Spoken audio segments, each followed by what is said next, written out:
बिस्मिल्लाहिर्रहमानिर्रहीम। My dear students, welcome to my YouTube channel Educast Pro. Dear students, आज हम 10th biology chapter number 11 का एक इंतहाई इंपॉर्टेंट लॉन्ग क्वेश्चन देखेंगे। That is right a detailed note on functioning of the kidney और describe the process of urine formation. गुर्दे के fail पे एक तफसीली नोट लिखें या पेशाब बनने के अमल पे एक तफसीली नोट लिखें। Dear students, the process of urine formation takes place in 3 steps. पेशाब बनने का अमल 3 मराहल में मुकम्मल होता है और पहला मरला है pressure filtration. When blood enters in glomerulus, जब खून ग्लोमेरुलस में दाखिल होता है, its pressure is very high, तो इसका दबाव बहुत ज़्यादा होता है। इस हाई ब्लड प्रेशर की वजह क्या है? बेटे, खून रीनल आर्टरी के ज़रिए किडनी के अंदर दाखिल होता है। वो रीनल आर्टरी आगे चल के आर्ट्रियोल्स में तकसीम हो जाती है और वो आर्ट्रियोल्स मज़ीद तकसीम दर तकसीम होके खून की सबसे बारीक नालियाँ यानी ब्लड कैपिलरीज बना देते हैं।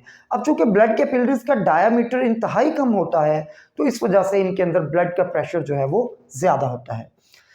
इस ज़्यादा ब्लड प्रेशर की वजह से most of the water, salts, glucose and urea of blood are forced out of glomerular capillaries. इस हाई ब्लड प्रेशर की वजह से ये सब साल्ट्स वगैरह ये ग्लोमेरुलर कैपिलरी से लीक आउट होके प्रेशर की वजह से ये आगे बोमेंस कैप्सूल में आके जमा हो जाते हैं।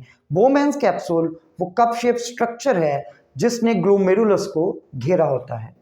अब कैपिलरीज की दीवारों से, ग्लोमेरुलस से ये सारा मटेरियल जो है ये बोमेंस कैप्सूल में आ जाता है। This material passes into बोमेंस capsule and is now called glomerular filtrate. अब इस मटेरियल को, अब इस फिल्ट्रेट को हम ग्लोमेरुलर फिल्ट्रेट बोलते हैं। बट अगला मरला है selective reabsorption. In this step about 99% of the glomerular filtrate is reabsorb into the blood capillaries surrounding renal tubule.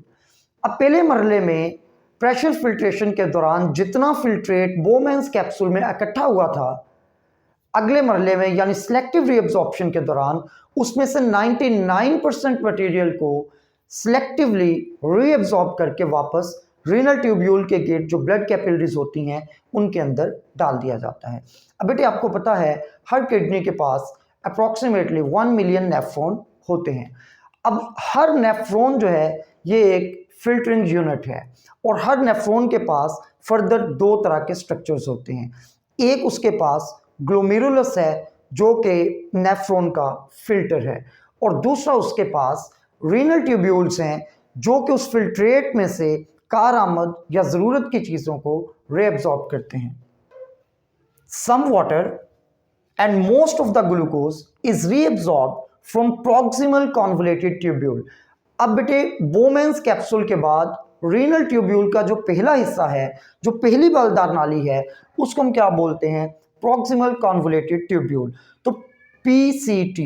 अब प्रॉक्सिमल कॉन्वोलेटेड ट्यूब्यूल में कुछ पानी और ज्यादातर ग्लूकोज यहां से वापस रीअब्सॉर्ब करके ब्लड के अंदर डाल दिया जाता है।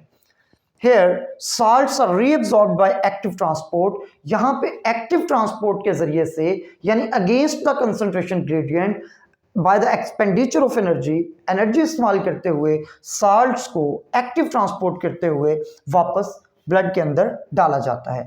And then water follows by osmosis. अब जब साल्ट्स निकल जाते हैं तो पानी भी पीछे ही ऑस्मोसिस के प्रोसेस में चला जाता है। Descending limb of loop of Henle यानी लूप ऑफ एनले की नीचे आती हुई नाली allows the reabsorption of water, ये पानी की रीअब्सॉर्प्शन करती है। And ascending Liam of loop of Henle, जो यू शेप की नाली में जो लिम ऊपर की तरफ जाता है, allows the reabsorption of salts, तो ये नमकियात के वापसी इंतजाम में या रीअब्सॉर्प्शन में मदद देती है। द डिस्टल कॉन्वोलेटेड ट्यूब्यूल यानी जो आपका रीनल ट्यूब्यूल है उसकी आखिरी बलदार नाली again allows the reabsorption of water into blood. अब ये जो डिस्टल कॉन्वोलेटेड ट्यूब्यूल है ये मजीद पानी को रीअब्सॉर्ब करके ब्लड के अंदर डाल देती है। इन्फॉर्मेशन का तीसरा और आखिरी स्टेप ट्यूबुलर सिक्रीशन है। In this step, different ions, urea, creatinine, etc. secreted from blood into filtrate in renal tubule। अब बेटे, ट्यूबुलर सिक्रेशन के दौरान मुख्तलिफ किस्म के आयंस यूरिया और क्रिएटिनिन वगैरह को ब्लड से रीनल ट्यूब्यूल्स के अंदर डाला जाता है। This is done to maintain blood at a normal pH, और इसका मकसद क्या होता है, ताकि ब्लड की पीएच को नॉर्मल रखा जा सके। वेरी इंपॉर्टेंट एमसीक्यू, 7.35 टू 7.45 ये नॉर्मल पीएच है आपके ब्लड की। अब बेटे ये जो क्रिएटिनिन है ये प्रोटीन्स के मेटाबॉलिज्म के नतीजे में बनती है, और ब्लड के अंदर इसके हाई लेवल्स जो हैं वो गुर्दों की खराबी को जाहिर करते हैं।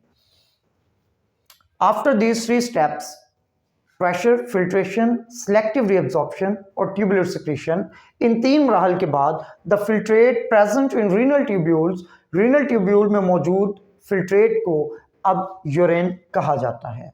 It moves into collecting ducts and then into pelvis. ये कलेक्टिंग डक्ट्स में इकट्ठा होता है और फिर वो सारी कलेक्टिंग डक्ट्स जो हैं वो मिल के रीनल पेल्विस में खुलती हैं, और रीनल पेल्विस से फिर आगे ये पेशाब जो है ये यूरेटर में चला जाता है। बेटे ये था हमारा आज का lecture. Thank you so much for watching. Stay blessed. अल्लाह हाफिज़।